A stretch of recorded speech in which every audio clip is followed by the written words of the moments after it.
การบริหารในเรื่องบัญชีได้รับรายจ่ายแล้วเฮายังบ่พอได้ค่ะเฮาสิต้องไปเบิ่งว่ารายจ่ายที่เฮาจ่ายออกไปอย่างเช่นตัวอย่างเนาะค่ะ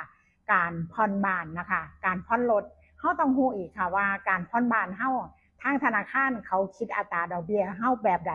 เป็นแบบคงที่หรือว่าแบบอัตราร้อยตัวหรือวิธีการคิดเขาคิดแบบใด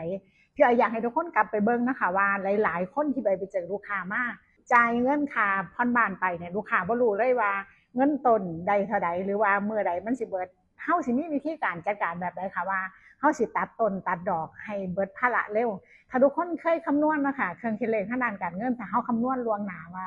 ถ้าเฮาจ่ายแบบคงที่แบบที่ธนาคารเขากำหนดให้เฮาจ่ายเราจ่ายจนครบสัญญาเฮาสิรู้เลยค่ะว่าเงินที่เฮาจ่ายไปสามารถซื้อบ้านได้อีกหลังหนึ่งเลยทีเดียวค่ะเนาะอันนี้คือสิ่งที่เล็กๆน้อยๆเนาะค่ะหลายๆคนบ่เคยกลับไปตรวจสอบนะคะบ่รู้เลยว่า